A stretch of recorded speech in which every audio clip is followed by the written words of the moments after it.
So hello dear students, today we are going to discuss rules of chapter salary. Now salary chapter के अंदर आपको जब सम दिया होगा उस एक सम के अंदर 10 से 12 एंट्रीज होगी। फिर से सुन लेना, 10 से 12 एंट्रीज होगी और हर एंट्री पे अलग रूल अप्लाई होता होगा। वो रूल आपको याद रखना है और अप्लाई करना है और आंसर लिखना है। मैं समझता हूं आप समझ गए कि किस तरह का चैप्टर है। सपोज 12 एंट्री है तो 12 एंट्री में से हर एंट्री का अलग अलग रूल होते हैं। भाई इसमें इतना टैक्सेबल, इतना फ्री, इसमें इतना टैक्सेबल, इसमें इतना फ्री। कोई एंट्री तो ऐसी होती है जैसे हाउस रेंट अलाउंस, उसके बाद ग्रेजुएटी, ऐसी मैं आपको बताऊंगा। कुछ ऐसी एंट्रियां होती है जिसका वर्किंग में सम करना होता है और सम करके जो टैक्सेबल अमाउंट फाइंड होती है वर्किंग में, वो आपको स्टेटमेंट में डालनी है। मतलब आप समझ गए, हर एंट्री के ऊपर अलग अलग रूल होगा। वो रूल मैं आपको आज सिखा रहा हूं। रूल अच्छी तरह सबके सब याद करने हैं। और रूल सिखाने से पहले मैं आपको एक और बात बोल दूं, हो सकता है कि तुम सभी रूल्स पढ़ लो, 99% तो सभी रूल्स सही हैं, लेकिन एक दो रूल अगर सम करने के समय चेंज हुआ होगा तो मैं आपको उस समय समझा दूंगा, क्योंकि हर साल एवरी ईयर टैक्स में रूल्स चेंज होते हैं। तो मोस्टली चेंजेस हैं तो नहीं, लेकिन अगर होगा तो वो सब में आपको सिखा दिया जाएगा। तो स्टार्ट करते हैं बेटा रूल से। रूल नंबर, सबसे पहला रूल, अगर आपको सम में सैलरी दी हो, चैप्टर का नाम सैलरी है, आप ऐसे मानो कि आप खुद एसएससी हो। एसएससी मतलब आप टैक्स भरने वाले हो। आप एसएससी हो, आपको टैक्स भरना है और आप खुद कहीं जॉब कर रहे हैं, और तो आपको आपकी टैक्सेबल सैलरी इनकम काउंट करनी है। आपको आपकी टैक्सेबल सैलरी काउंट करनी है। तो मेरी बात ध्यान से समझो। हमको, अब मैं सब मैं करके समझाऊंगा, मुझको मतलब आप अपने लिए समझना। मुझको जो भी सैलरी मिलती होगी, सैलरी जो हर महीने मिलती है, मेडिकल अलाउंस मिलता है। आपको मालूम है कई लोग नौकरी करते हैं तो उनको मेडिकल अलाउंस मिलता है। लीव सैलरी मतलब छुट्टियों का पगार, हॉलीडे सैलरी, अगर हॉलीडे सैलरी मिलती है। और डियरनेस अलाउंस क्या होता है मालूम है आपको?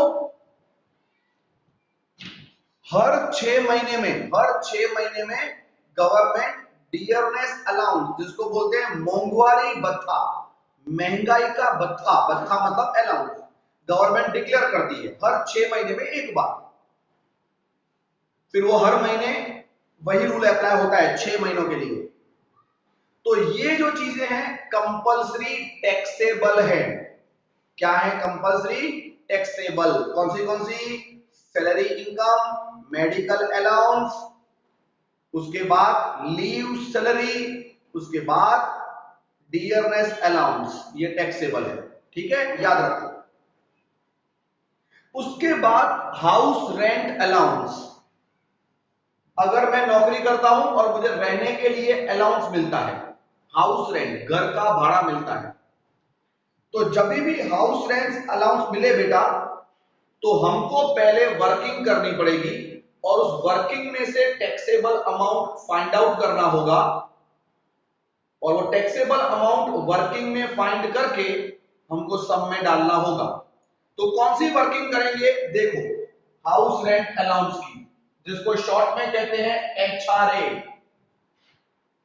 सबसे पहले आप लिखना वर्किंग में एक्चुअल एचआरए रिसीव्ड, जो भी एचआरए मिलता हो सबसे पहले वो लिख दो। उसके बाद अब क्या होता है, कंपनी हमको एचआरए देती है, लेकिन हम जिस घर में रहते हैं उसका रेंट अलग ही होता है। हो सकता है उस जितना रेंट मिलता है उससे ज्यादा हो या उससे कम हो। कंपनी वो नहीं देखती, कंपनी बोलती है हम आपको इतने रुपए देंगे, फिर आपको जो चाहिए उस घर में रहो। तो एचआरए रिसीव्ड जो हमको होता है वो अलग होता है, और हम जो एक्चुअल रेंट पेड करते हैं वो अलग होता है। तो एक्चुअल रेंट पेड में से माइनस करना 10% ऑफ सैलरी।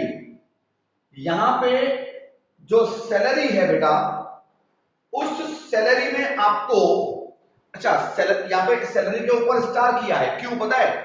क्योंकि एचआरए के समय जब वर्किंग करो तो जो सैलरी है उसमें उसमें अगर आपको फिक्स रेट का इंटरेस्ट मिलता है, मैं फिर से आपको बता रहा हूं क्या, सुनो, अगर आपको कमीशन मिलता है, अगर आपको कमीशन मिलता है और कमीशन फिक्स रेट वाला हो, याद रखना फिक्स रेट वाला, मतलब कभी कभी क्या होता है, ऐसा लिखा होता है कमीशन 10,000, और कभी कभी लिखा होता है commission at the rate of 6% 10,000।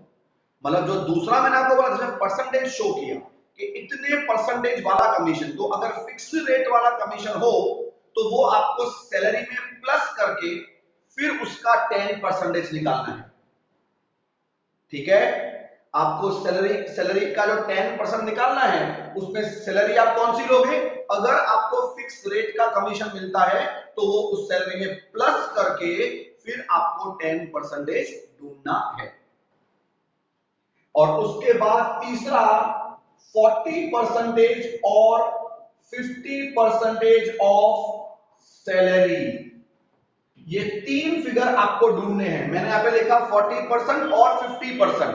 इसमें क्या होता है बेटा, अगर हम जहां पे जॉब करते हैं वो मेट्रो सिटी है, मेट्रो सिटी आपको मालूम है मुंबई, चेन्नई, कलकत्ता, दिल्ली, अगर जहां पे हम जॉब करते हैं वो मेट्रो सिटी है तो आपको 50% लेने का, और अगर मेट्रो सिटी नहीं है तो 40% लेने का। कौन सी सिटी है वो मेंशन होगी सम में, लेकिन बाय चांस अगर मेंशन नहीं हो मेंशन, तो आप 40% काउंट करेंगे, ये मान के कि हम मेट्रो सिटी में नहीं है। तो डियर स्टूडेंट, ये तीन अमाउंट आपको कैलकुलेट करनी है। उसके बाद इन तीनों में से जो स्मॉलर अमाउंट होगी, जो छोटी अमाउंट होगी वो फ्री, जो छोटी अमाउंट होगी तीनों में से कोई भी होवे वो फ्री हो जाएगी, एक्सेप्ट फ्री। और टैक्सेबल अमाउंट क्या होगी, टैक्सेबल अमाउंट इक्वल टू जितनी एचआरए रिसीव्ड हुई है, जितनी हमको मिलता है एचआरए, उसमें से ये फ्री वाला अमाउंट माइनस करो, जितना मिलता है उसमें से एग्जेम्प्ट वाला अमाउंट माइनस करो, जो बचा वो हुआ टैक्सेबल अमाउंट।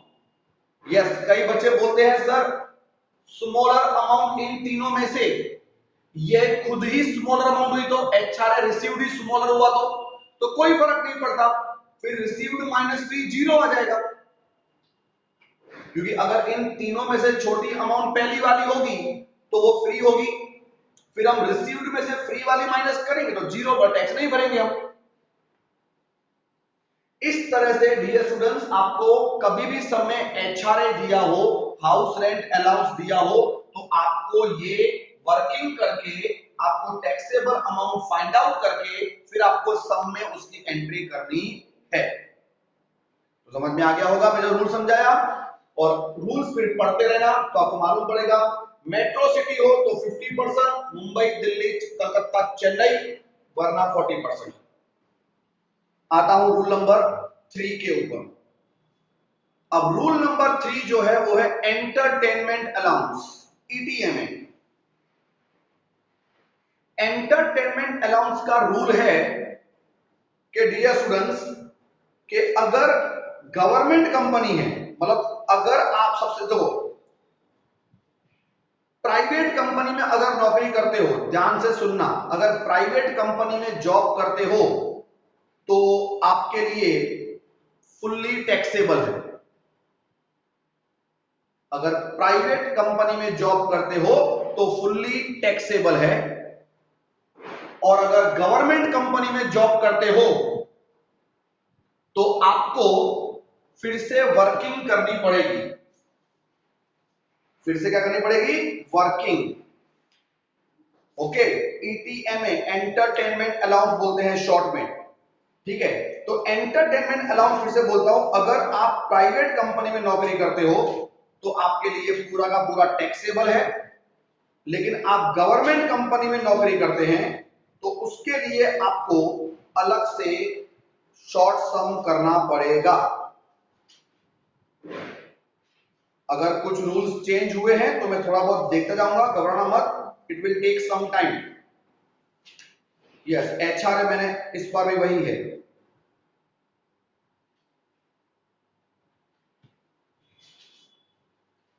तो चलते हैं आगे। अगर ईटीएमए एंटरटेनमेंट अलाउंस अगर गवर्नमेंट कंपनी का हुआ, याद रखो प्राइवेट कंपनी हो तो टैक्सेबल, लेकिन अगर गवर्नमेंट कंपनी का हुआ तो आप क्या करोगे?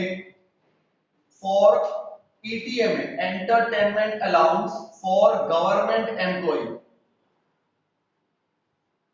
उसके लिए रूल है बेटा, सबसे पहले आप वही लिखोगे, first entry actual entertainment allowance received, जितना मिलता है पहले वो फिगर दिखा दो।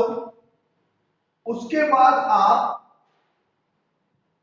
सैलरी का 1/5 अमाउंट, 1/5 अमाउंट ऑफ सैलरी, जितनी भी सैलरी हो उसका 1/5 अमाउंट ढूंढो। और तीसरा रूल कंपल्सरी लिखो, मैक्सिमम अमाउंट 5,000 रुपए, कंपल्सरी लिखो मैक्सिमम अमाउंट 5,000 रुपीज। ये तीन अमाउंट आपको लिखने हैं पहले पहले वर्किंग में। और वर्किंग कब करोगे? जब आप गवर्नमेंट एम्प्लॉय हो तो, अदरवाइज नॉट। प्राइवेट के लिए टैक्सेबल ही होगा। कौन सा?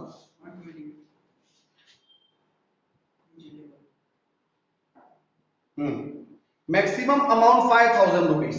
अब वही रूल, इन तीनों में से जो छोटा अमाउंट होगा वो फ्री। ये सबके लिए एक ही रूल रहेगा जितनी भी वर्किंग करेंगे, स्मॉलर अमाउंट फ्री और टैक्सेबल अमाउंट इक्वल टू होगा वही रिसीव्ड, जितना मिला उसमें से फ्री वाला अमाउंट माइनस कर दो, जो बचा वो टैक्सेबल अमाउंट, और फिर वो सम में आप लिख दोगे, वर्किंग में आप लिख दो। सबको समझ में आ गया होगा बेटा? अब तीसरा नंबर रूल, ग्रेजुएटी, जिसको ग्रेजुएटी लिखते हैं लेकिन पढ़ते ग्रेजुएटी भी हैं। अब ग्रेजुएटी बेटा जो होती है वो दो अलग अलग एक्ट की होती है। एक 1972 एक्ट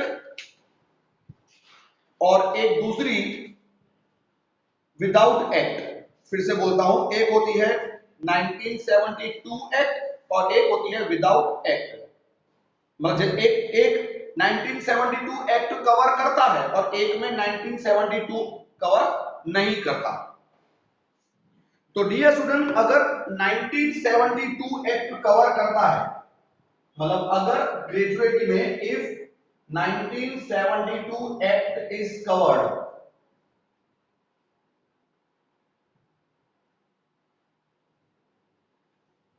मेंशन होता है जब सब में दिया होता है ग्रेजुएटी अंडर 1972 एक्ट, ठीक है। तो उसमें क्या रूल है ग्रेजुएटी का? सबसे पहले पहले आप लिखो एक्चुअल अमाउंट रिसीव्ड,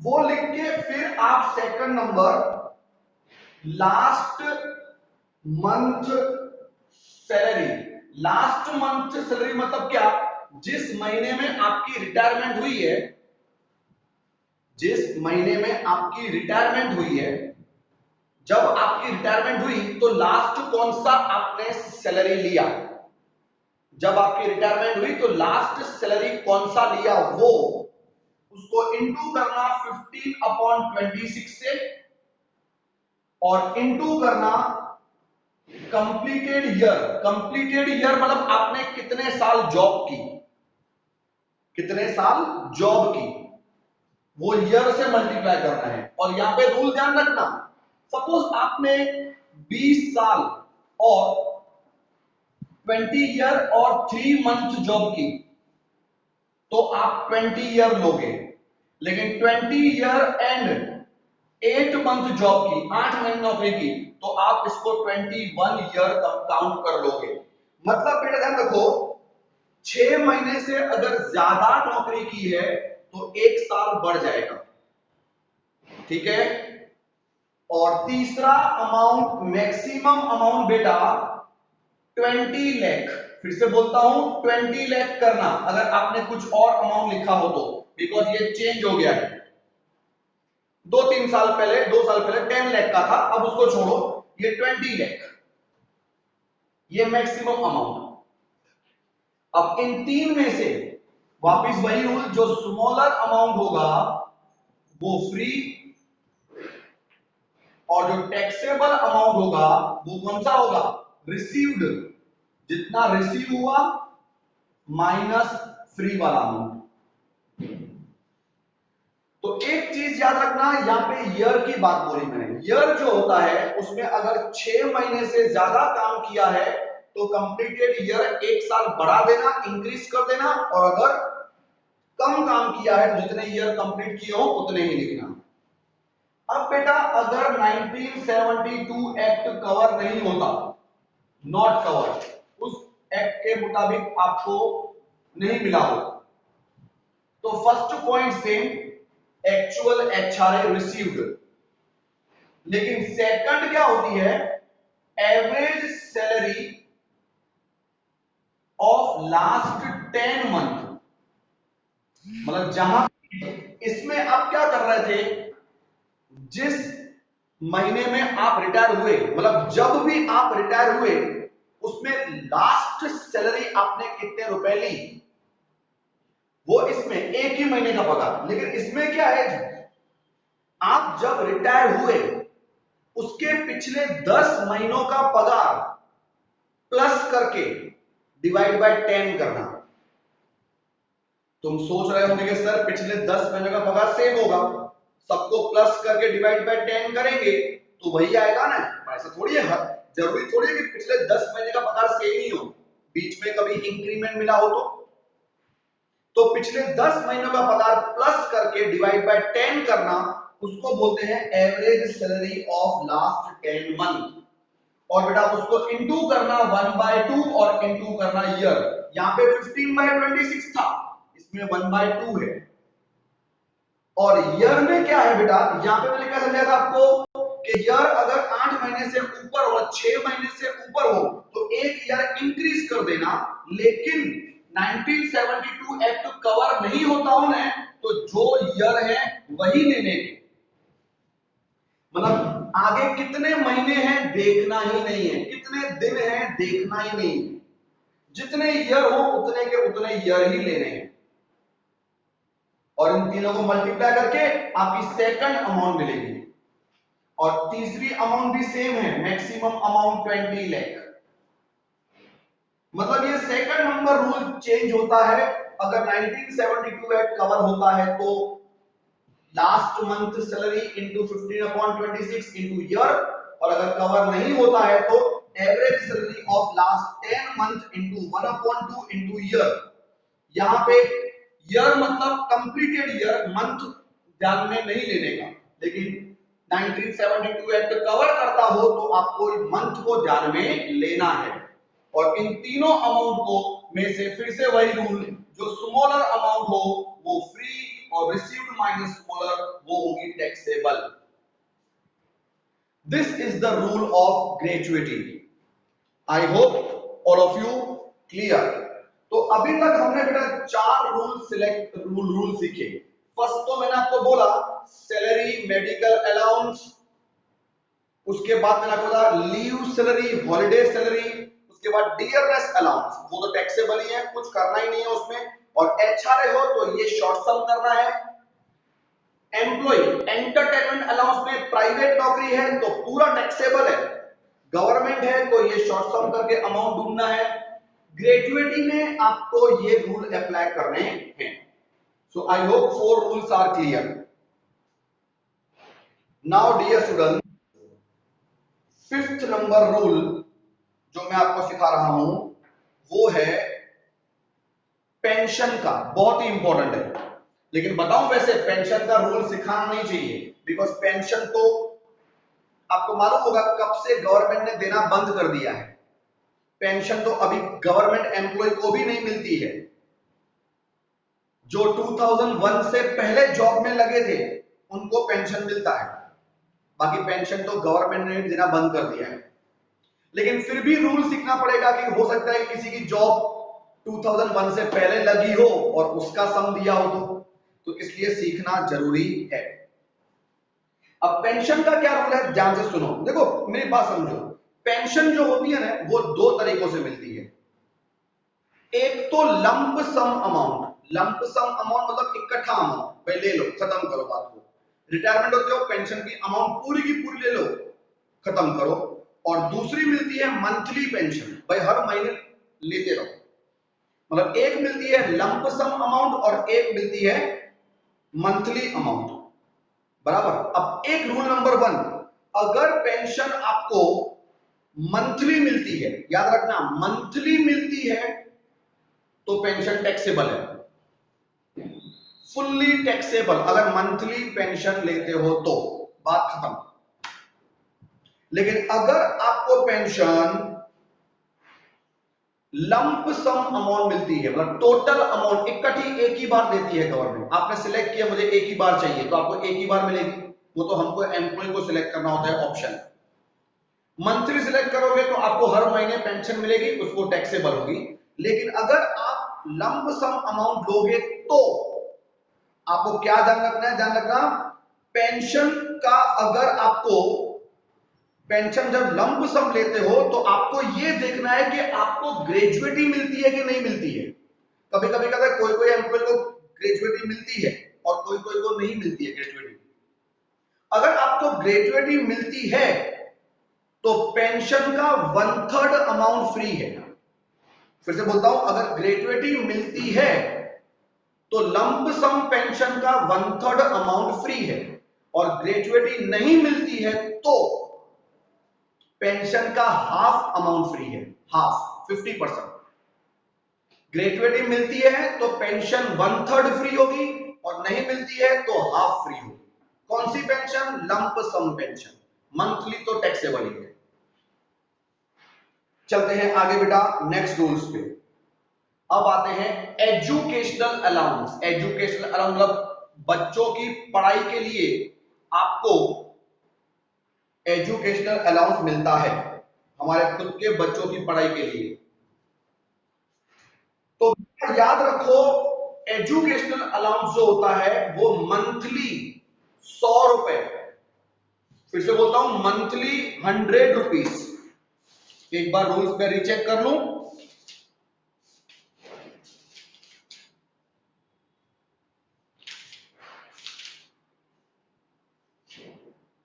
यस सही है। अगर एजुकेशनल अलाउंस मिलता है तो मंथली 100 रुपीज, महीने का 100 रुपीज। लेकिन मैक्सिमम 2 चिल्ड्रन के लिए, मैक्सिमम 2 ही चिल्ड्रन के लिए आपको फ्री होगा। आप सब रूल तो याद करते हो, लेकिन रूल में ये याद करना कि ये फ्री होने का रूल है, ये टैक्सेबल होने का रूल है। एजुकेशनल अलाउंस आपको जितना भी मिलता हो उसमें से फ्री कितना? 100 rupees per month, but maximum 2 children का। मतलब अगर आपको एजुकेशनल अलाउंस 3 चिल्ड्रन का मिलता है तो आप फ्री तो 2 ही चिल्ड्रन का ले सकते हैं।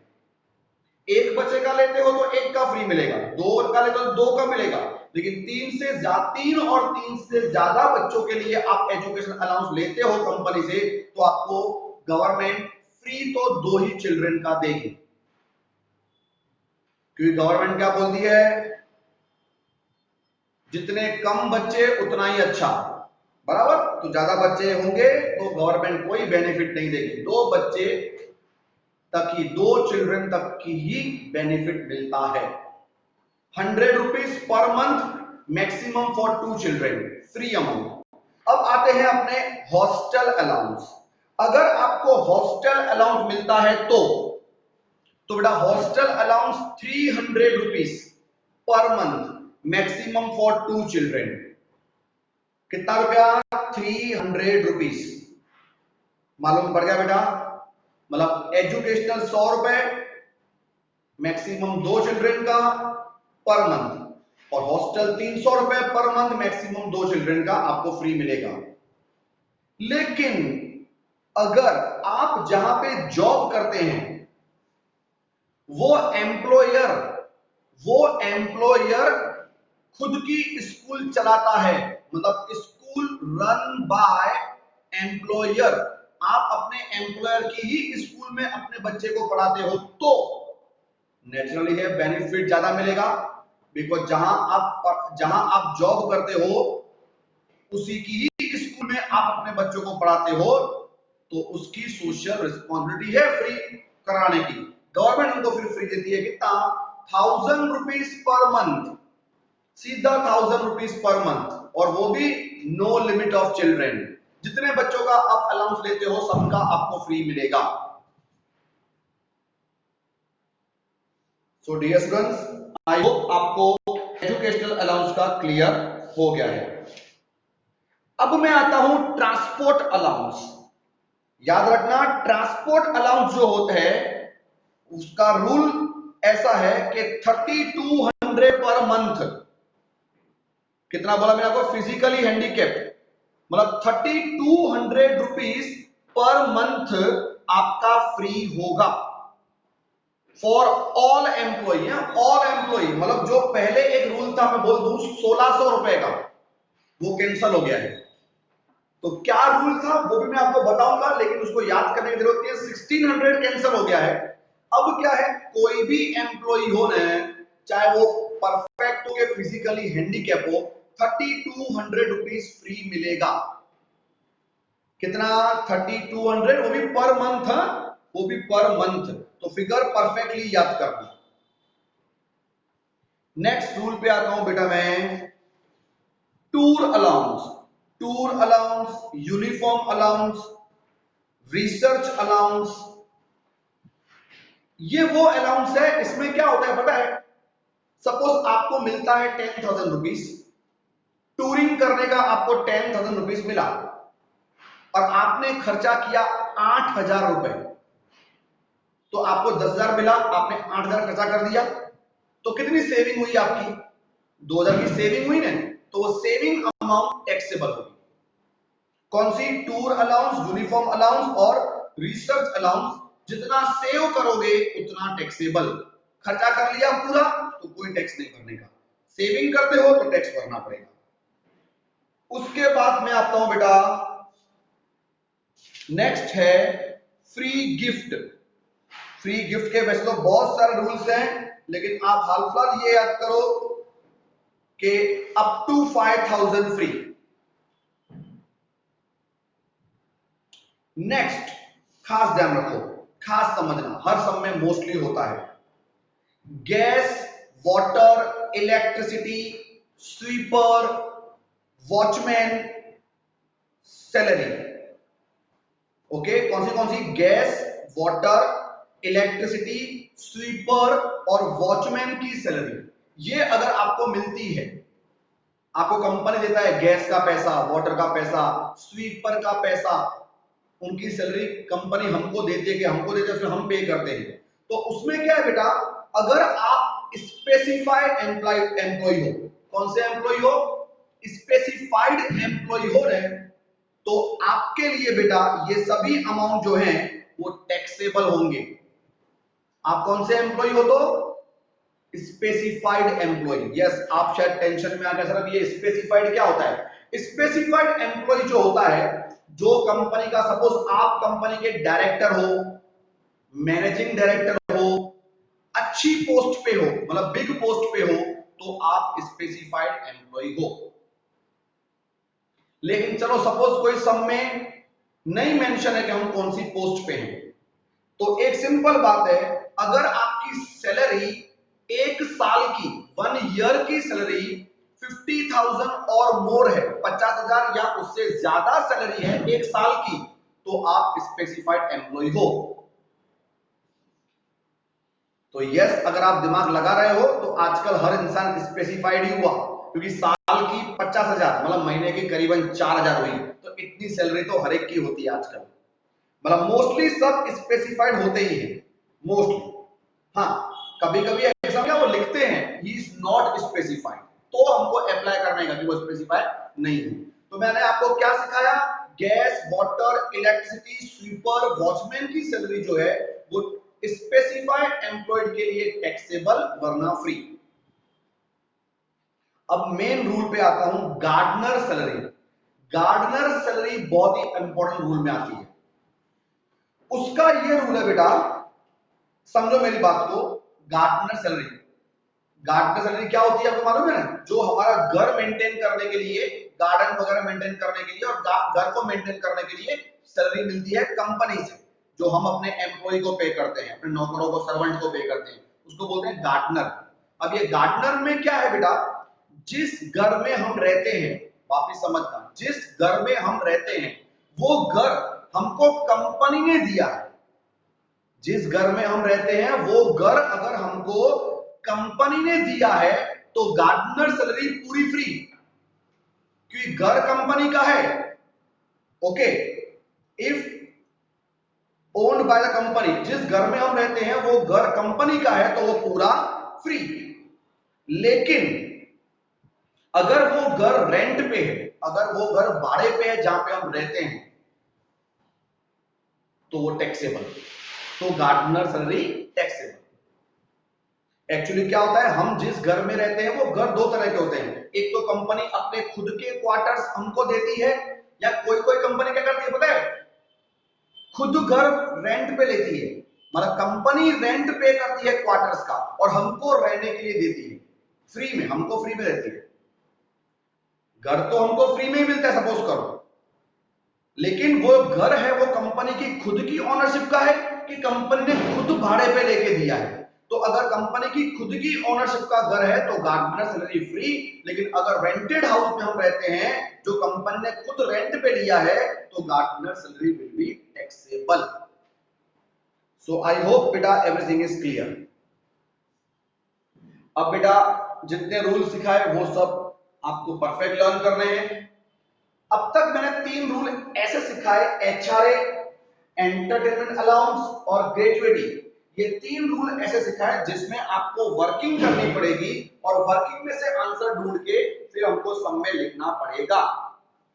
अब एक 4th नंबर रूल दूसरा जो हर एग्जाम में होता ही है, देखो एचआरए और ग्रेजुएटी ये दोनों जो होते हैं वो कभी होते हैं कभी नहीं होते हैं, मतलब हर सब में नहीं होता। एंटरटेनमेंट हर सब में होता है, लेकिन 99% हमें प्राइवेट कंपनी का ही सम आता है, तो प्राइवेट कंपनी में फुल टैक्सेबल ही है, क्योंकि ये सम कब करना है, जब गवर्नमेंट एम्प्लॉय है तो। अब जो मैं आपको सिखा रहा हूं वो ऐसा रूल है जो हर सम में होता ही है, इसलिए अच्छी से अच्छी तरह लर्न करना, बिल्कुल बेस्ट वे में लर्न करना। हर सम में, एग्जाम में भी मैं गारंटी के साथ बोलता हूं होगा होगा और होगा। चलो बेटा, कि कौन सा रूल है वो मैं सिखा रहा हूं आपको। फ्री फर्निश्ड हाउस, इसको बोलते हैं फ्री फर्निश्ड हाउस। इसका रूल, इसका मतलब क्या पता है, जो मैंने आपको अभी भी ऊपर समझाया, गार्डनर में कंपनी हमको रहने के लिए घर देती है, उसको बोलते हैं फ्री फर्निश्ड हाउस। मतलब कंपनी जो होती है वो एम्प्लॉइज को रहने के लिए घर देती है। सबको मालूम है कई बड़ी बड़ी कंपनी जहां आप जॉब करते हो वो कंपनी खुद घर देती है रहने के लिए। फिर वो घर चाहे कंपनी के खुद का हो या कंपनी ने खुद रेंट पे लेके कॉन्ट्रैक्ट पे हमको वो देती हो, हमको वो फ्री में देती है। तो कभी भी एग्जाम में आवे ना कि फ्री फर्निश्ड हाउस, हमें घर मिला है रहने के लिए, तो आपको ये शॉर्ट सम करना है जो सिखा रहा हूं। अब क्या करना है मैं आपको बताऊं। सबसे पहले पहले एक काउंट करना, BABC, BABC सैलरी सबसे पहले काउंट करना, पहला स्टेप BABC सैलरी काउंट करोगे। अब ये BABC क्या है? B मतलब बेसिक सैलरी जो होती है, हमको हर समय दी होती है, जो हमारी पगार कितनी है वो। A मतलब अलाउंस, अलावेंस। फिर B मतलब बोनस, C मतलब commission. BABC basic salary, allowance, bonus और कमीशन। अब इसमें क्या है, जो अलाउंस है ना बेटा, इसमें खास ध्यान रखना। अलाउंस कौन से लेने हैं कौन से नहीं लेने हैं, खास ध्यान रखने का। मोस्टली हर अलाउंस लेना ही होता है, जैसे एंटरटेनमेंट अलाउंस लेना होता है, एजुकेशनल अलाउंस लेना होता है, प्रोजेक्ट अलाउंस लेना होता है, सिटी कंपनसेटरी अलाउंस लेना होता है। बहुत सारे अलाउंस लेते होते हैं। जो भी टैक्सेबल अलाउंस है, फिर से बोलता हूं, जो भी टैक्सेबल अलाउंस है वो इसमें लेने हैं। इन चार अमाउंट को पहले प्लस कर देना। चार अमाउंट कौन सी बोली? Basic salary, allowance, bonus, commission. इन चारों को प्लस कर देना। इन चारों को प्लस करने के बाद अब आपका सम शुरू होगा। अब सम शुरू करने से पहले यह सोचना कि जो हाउस का हम सम कर रहे हैं, जो फ्री फर्निश्ड हाउस का हम सम कर रहे हैं, वो घर किसका है? कंपनी के खुद का है कि कंपनी ने रेंट पे लेके दिया है? क्योंकि बेटा अगर हाउस ओन्ड बाय कंपनी है, अगर कंपनी के खुद का घर है, तो क्या होता है, पॉपुलेशन को ध्यान में लेना होता है कि जिस सिटी में आप नौकरी करते हो, जॉब करते हो, वहां की पॉपुलेशन क्या है वो देखना पड़ता है।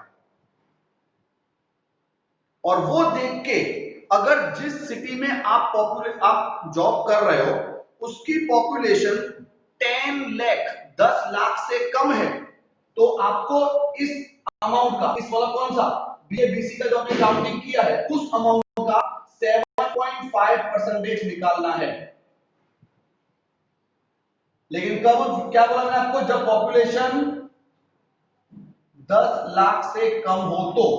लेकिन सपोज करो पॉपुलेशन 10 लाख से ज्यादा है लेकिन 15 लाख से कम है, जिस सिटी में आप काउंट करते हो। एक बार फिर से बोलता हूं, अगर पॉपुलेशन अगर लेस देन 10 लाख है तो आपको 7.5% निकालना है। अगर पॉपुलेशन 10 लाख से ज्यादा है और 15 लाख से कम है तो आपको 10% ढूंढना है। लेकिन अगर पॉपुलेशन मोर देन 15 लाख है, जहां पे आप जॉब करते हो उस सिटी की पॉपुलेशन मोर देन 15 लाख है, तो 25% निकालना है। किसका बेटा? BABC का।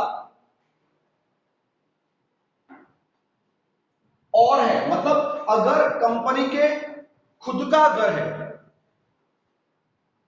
बेटा जस्ट अ मिनट, नेट खत्म हो रहा है, मैं वाईफाई ऑन कर दूं, उसके बाद आपको मैं कंटिन्यू करता हूं। B continue please.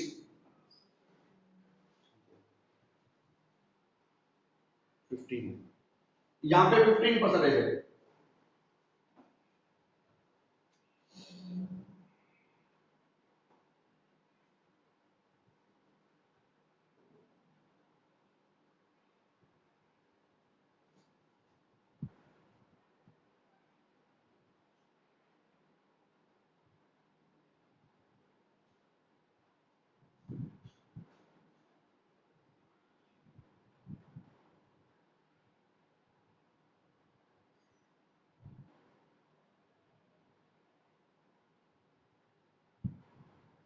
Okay so dear student, continue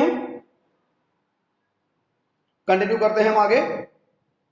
तो अगर आप, फिर से कहता हूं, BABC काउंटिंग करने के बाद अगर हाउस जिस घर में रहते हो वो कंपनी की खुद का है तो आपको पॉपुलेशन देखनी है कि आप जिस सिटी में जॉब करते हो वहां की पॉपुलेशन क्या है।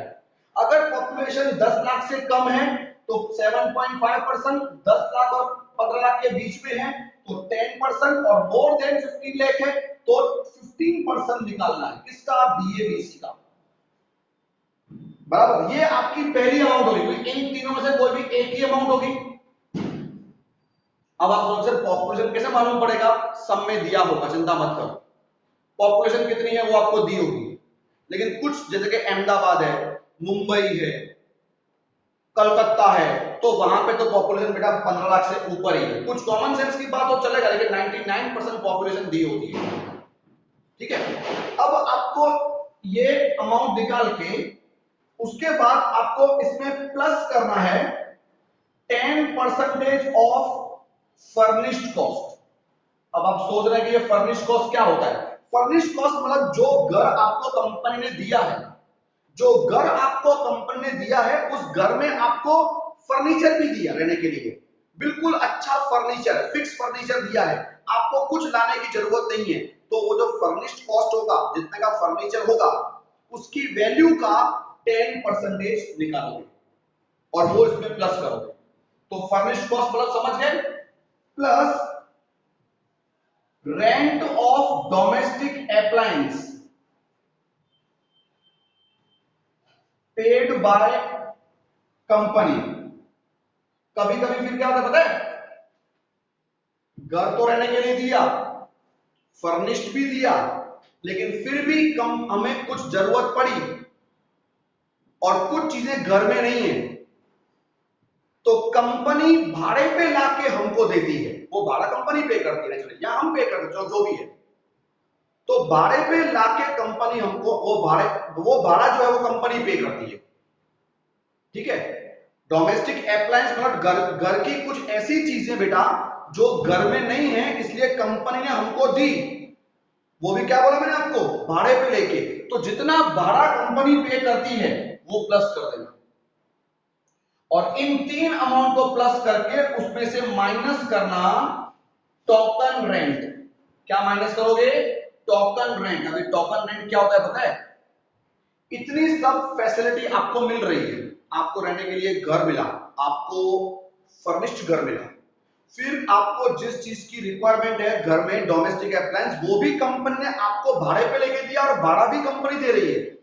इतने सब बेनिफिट कंपनी आपको दे रही है, तो कंपनी कभी कभी हमारी सैलरी में से कुछ टोकन अमाउंट कट करती है। कंपनी ऐसे बोलती है कि आपकी सैलरी में से 1000 रुपए कट जाएंगे, हम आपको घर भी देंगे, ये सब कुछ देंगे, लेकिन आपकी सैलरी में से 1000 रुपीज कट करेंगे। तो हम तो बोलेंगे ठीक है भाई, काट 1000 रुपीज, कहां बड़ी बात है, रहने के लिए घर मिल रहा है, फर्निश्ड घर मिल रहा है, डोमेस्टिक अप्लायंस मिल रहे हैं फ्री में, तो 1000 रुपए काट ले। उसको बोलते हैं टोकन अमाउंट। टोकन अमाउंट मतलब कोई भी फैसिलिटी के लिए कंपनी हमारी पगार में से कुछ भी अमाउंट कट करती है, उसको बोलते हैं टोकन अमाउंट। तो वो टोकन अमाउंट जो है वो अगर कटता है हमारी पगार में से, तो नेचुरली हम वो माइनस कर देंगे, क्योंकि उतना तो हम खुद पे कर रहे हैं। तो बाकी का मिला आपका टैक्सेबल अमाउंट। ठीक है, हाउस ओन्ड बाय कंपनी में ये तीन अमाउंट प्लस करने हैं। अब सवाल आता है कि सर अगर हाउस जो है वो रेंटेड हो, तो मतलब रेंटेड मतलब क्या मालूम है? रेंटेड मतलब कंपनी ने भाड़े पे लेके हमको दिया है, कंपनी के खुद का नहीं है, कंपनी ने रेंट पे लेके घर हमको दिया है। तब डियर स्टूडेंट्स पॉपुलेशन मत देखना, पॉपुलेशन नहीं देखना है।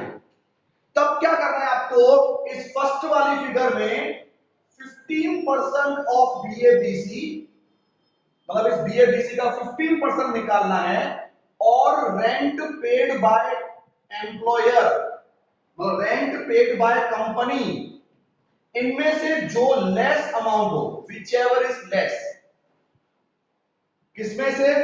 बीएबीसी का 15% और कंपनी जितना रेंट पे करती है उस रेंट में से, और बीएबीसी के 15% जो लेस अमाउंट हो, वो अमाउंट आपको फर्स्ट नंबर की अमाउंट कंसीडर करनी है। और फिर प्लस तो ये करना ही है 10% of furnished cost, rent of domestic appliance, अगर ये हो, कभी कभी होते हैं कभी कभी नहीं होते हैं, हो तो ये प्लस करना है, टोकन रेंट भी हो तो माइनस करना है, ऐसे आपको मिल जाएगी टैक्सेबल अमाउंट। तो डियर स्टूडेंट्स, आपको समझ में आ रहा है, ये सम एग्जाम में होता ही है। आप याद कर लो, कभी भी रहने के लिए घर मिले तो बीएबीसी पहले काउंट करना है, पहले बीएबीसी काउंट करना है। बीएबीसी काउंट करने के बाद बेटा अगर पहले सोचना है कि घर किसका है, कंपनी के खुद का है कि भाड़े का है। क्योंकि खुद का है, कंपनी की ओन्ड है, तो आपको पॉपुलेशन के मुताबिक परसेंटेज लेने हैं, और अगर रेंटेड है तो 15% या रेंट में जो लेस हो वो कंसीडर करना है। तो मैं समझता हूं आप सबको ये चीज मालूम पड़ गई है। अब डियर स्टूडेंट्स, मैं आता हूं नेक्स्ट और एक और इंपॉर्टेंट रूल पे। मोस्टली अब ये लास्ट रूल तुम याद करो, उसके बाद तो सम करते करते अगर कुछ नया आएगा तो बताऊंगा। बाकी इतने रूल्स जो अभी हमारा रूल नंबर हम आ चुके हैं, सॉरी 19 पे, एक और मैं आपको एक्सप्लेन करता हूं। चलो पहले पहले एक्सप्लेन करूं एक दो छोटे रूल और। Medical reimbursement. अब ये मेडिकल रिम्बर्समेंट क्या होता है, रिम्बर्समेंट किसको बोलते हैं पता है? सपोज करो मेरे मदर, मेरे फादर, मेरे घर का कोई भी मेंबर जब हॉस्पिटल में एडमिट होता है तो कंपनियां उसका भी अलाउंस देती है। देखो मेडिकल अलाउंस किसको बोलते हैं? मेडिकल अलाउंस मतलब जो एम्प्लॉय जो जॉब करता है उसको मिलता है, उसके लिए। और कुछ अलाउंस ऐसे भी होते हैं मेडिकल जो उसकी फैमिली के लिए मिलते हैं। तो अगर आपको फैमिली के लिए भी मेडिकल अलाउंस मिलता है उसको बोलते हैं मेडिकल रिम्बर्समेंट, जो हमको मतलब रिम्बर्स होता है। तो उसका रूल है बेटा 15,000 रुपीज तक फ्री, उससे ऊपर हो तो टैक्सेबल। मतलब अगर 10,000 है तो फ्री, अगर 20,000 है तो 5,000 टैक्सेबल। 15,000 तक आपका जो अमाउंट होगा वो फ्री होगा, उसके ऊपर का अमाउंट टैक्सेबल। अब रूल नंबर 18 जो एग्जाम में होगा होगा होगा, आपको मालूम है हमारी सैलरी में से कुछ अमाउंट कटता है जो प्रोविडेंट फंड में जाता है। सबको मालूम होगा प्रोविडेंट फंड के बारे में रूल। प्रोविडेंट फंड में पैसा कटता है। प्रोविडेंट फंड में एम्प्लॉय का कंट्रीब्यूशन कटता है और एम्प्लॉयर भी कंट्रीब्यूशन देता है, पीएफ का। तो dear student, recognise provident fund, कौन सा मैंने बोला आपको? रिकॉग्नाइज प्रोविडेंट फंड में अगर एम्प्लॉय कंट्रीब्यूशन है, मेरे वर्ड ध्यान से सुनना, किसका? एम्प्लॉय मतलब हमारा खुद का। Employ contribution to RPF, recognise provident fund, completely free है। याद रखो, कंप्लीटली फ्री है, फुल फ्री। लेकिन अगर एम्प्लॉयर का कंट्रीब्यूशन भी है आरपीएफ में तो बेटा ये अमाउंट जो है 12% ऑफ सैलरी, सैलरी का 12% उतना फ्री। मतलब जो आपको अमाउंट दिया हो कंट्रीब्यूशन का उसमें से सैलरी का 12% निकाल के माइनस कर देना, क्योंकि उतना फ्री है। और एक बार फिर से बोल दूं, यहां पे भी मैंने स्टार दिया है जो मैंने एचआरए में दिया था। यहां पे सैलरी का मतलब है अगर फिक्स रेट का कमीशन मिलता है तो वो प्लस कर देना है। सैलरी में फिक्स रेट का कमीशन प्लस करना है, अगर मिलता हो तो बाद में 12% निकालना है। तो पहले ये दो याद करो, एम्प्लॉय कंट्रीब्यूशन, एम्प्लॉय मतलब खुद का कंट्रीब्यूशन पूरा फ्री। एम्प्लॉयर कंट्रीब्यूशन जो होता है वो सैलरी का 12% फ्री। फिर से बोलता हूं, सैलरी का 12% फ्री। और सैलरी कौन सी? Including fix rate commission. और तीसरा आता है इंटरेस्ट क्रेडिटेड टू आरपीएफ, क्योंकि जितना भी पीएफ होता है ना उसका ब्याज भी, उसका इंटरेस्ट भी हमको मिलता है। एवरी मंथ हमारी पगार में से कुछ अमाउंट कटता हो तो गवर्नमेंट उसका इंटरेस्ट भी देती है। तो इंटरेस्ट क्रेडिटेड टू आरपीएफ जो है ना बेटा, ये 9.5% तक फ्री है। कितना 9.5%। अब ये 9.5% में कई बच्चे कंफ्यूज होते हैं कैसे निकालें, तो मैं आपको एक काम बोलता हूं, एक चीज याद करो। देखो फ्री के लिए एग्जैक्ट अमाउंट इक्वल टू ये इंटरेस्ट का अमाउंट, जो भी आपको इंटरेस्ट का अमाउंट दिया हो वो इनटू 9.5 डिवाइड बाय परसेंटेज, जो भी आपको दिया हो उतना फ्री होगा। ये एग्जैक्ट फ्री अमाउंट निकालने की फॉर्मूला याद कर लो। इंटरेस्ट जितना भी मिलता हो ना, जितना भी इंटरेस्ट मिलता हो उसमें से इतना अमाउंट फ्री। कितना? Interest amount into 9.5 divide bye जो परसेंटेज मेंशन किए हो, क्योंकि रूल है कि 9.5% तक की अमाउंट फ्री होती है, तो आपको ये फ्री अमाउंट मिल जाएगी। तो ये तीन रूल आरपीएफ के, एम्प्लॉय कंट्रीब्यूशन पूरा फ्री, एम्प्लॉयर कंट्रीब्यूशन सैलरी का 12% तक फ्री होता है, और इंटरेस्ट का फ्री अमाउंट इक्वल टू, ये फ्री अमाउंट है, टैक्सेबल अमाउंट नहीं है, free amount equal to interest amount into 9.5 divide by percentage. So dear students, I hope it is also clear. Rule number 18 sorry. अब आता हूं 19, motor car facility. मतलब आपको job में नौकरी के साथ साथ मोटर कार भी मिलती है। अब देखो मेरी बात सुनो, अगर मैं जॉब कर रहा हूं, मुझे कंपनी मोटर कार भी देती है, मतलब कार भी देती है, तो मोटर कार जो है ना बेटा, वो मैं किसके लिए यूज कर रहा हूं पहले वो देखने का। क्योंकि देखो अगर मोटर कार मुझे मिलती है जो कंपनी दे रही है, और वो कार का पूरा यूज मैं कंपनी के लिए करता हूं, कंपनी के काम के लिए मैं यूज करता हूं, तो क्या ये मेरी फैसिलिटी हुई? वो कार मेरे लिए फैसिलिटी हुई? मैं कहां अपने लिए यूज कर रहा हूं, मैं कंपनी के लिए यूज कर रहा हूं। तो अगर कंपनी के लिए यूज करता हूं तो वो फैसिलिटी गिनाएगी नहीं, मतलब वो पूरी की पूरी फ्री, हम क्यों टैक्स भरे? तो अगर कार पूरी कंपनी के लिए यूज करते हैं, बिजनेस पर्पस के लिए यूज करते हैं, तो motor car facility completely free. लेकिन हां, अगर कार हम अपने पर्सनल यूज के लिए यूज करते हैं, किसके लिए? पर्सनल यूज के लिए यूज करते हैं, तो बेटा एक्सपेंस पेड बाय एम्प्लॉयर, मतलब मालिक कार के ऊपर जो खर्चा करता हो, क्योंकि कंपनी ने कार दी है हमको, तो नेचुरली कंपनी बहुत सारा खर्चा कर रही है उसके ऊपर, तो expense paid by employer plus 10% of car cost. ध्यान रखना, expense paid by employer plus 10% of car cost, car की वैल्यू का 10%, ये अमाउंट टैक्सेबल होगा। पहले एक रूल था जिसमें टोकन रेंट, वो काटना होता था, अब मत काटना।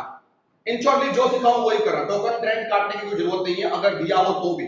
कभी कभी दिया तो ये टोकन रेंट करता है, फैसिलिटी के लिए पगार में से कुछ अमाउंट कटता है, तो उसे कुछ माइनस नहीं करना, हमको यही अमाउंट प्लस करनी है। Expense paid by employer plus 10% of car cost, और ये टैक्सेबल अमाउंट है। कब? जब कार पर्सनल यूज के लिए हो।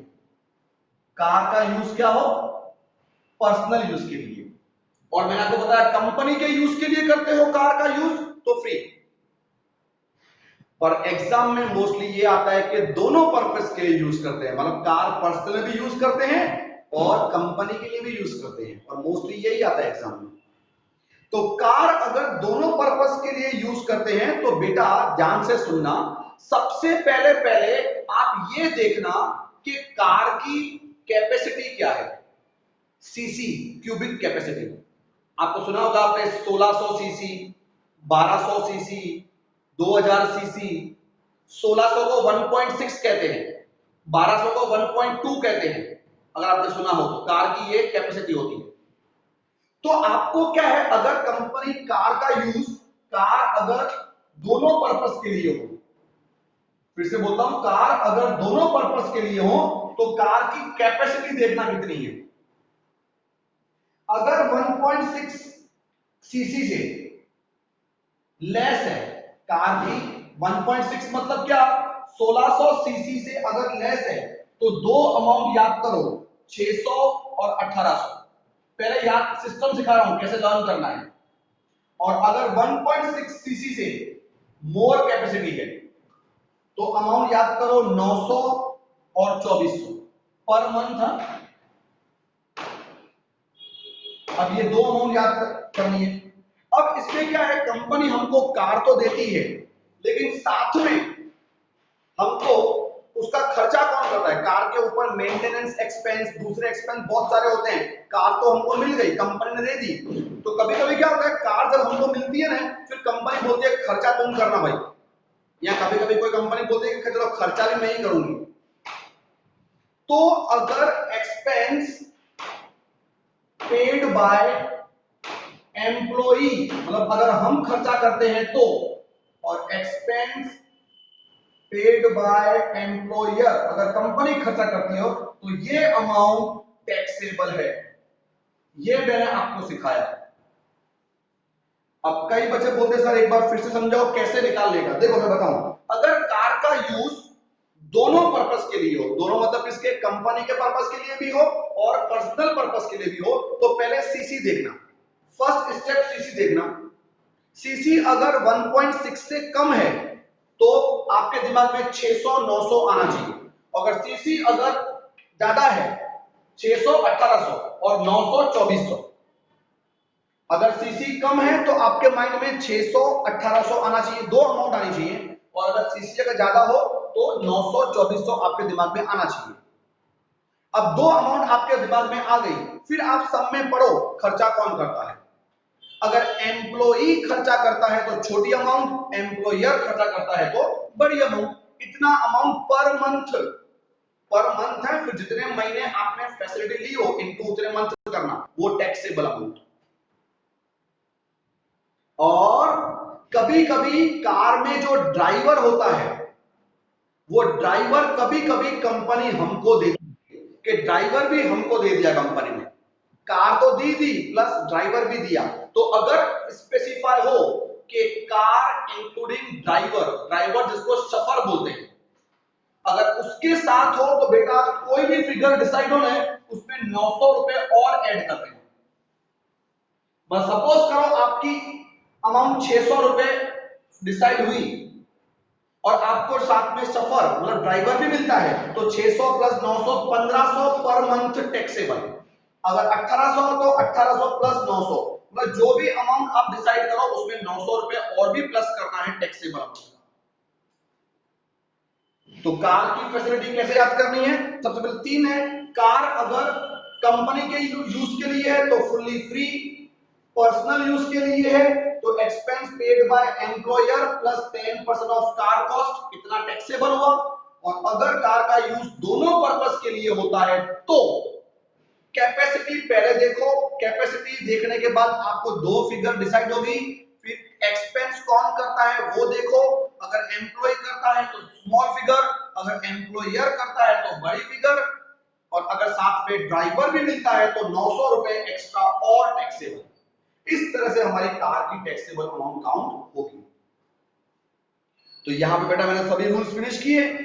आप सबको आज लग रहा होगा कि इतने सारे रूल्स कौन याद करेगा। मैं बोलता हूं 3 बार तो लर्न करना, कर गारंटी के साथ हो जाएगा। सब बच्चे हर साल सब बच्चे लर्न करते हैं और सबको ये चैप्टर इजी लगता ही है, लेकिन पहले से ही तुम अगर डीमोटिव होगे, इतने रूल याद नहीं होंगे, आप पढ़ो अपने आप याद होगा, क्यों याद नहीं होगा। तो मैं समझता हूं ये सभी रूल्स आपको समझ में आ गए हैं। आप जितना हो सके ये रूल्स को लर्न कर लेना है।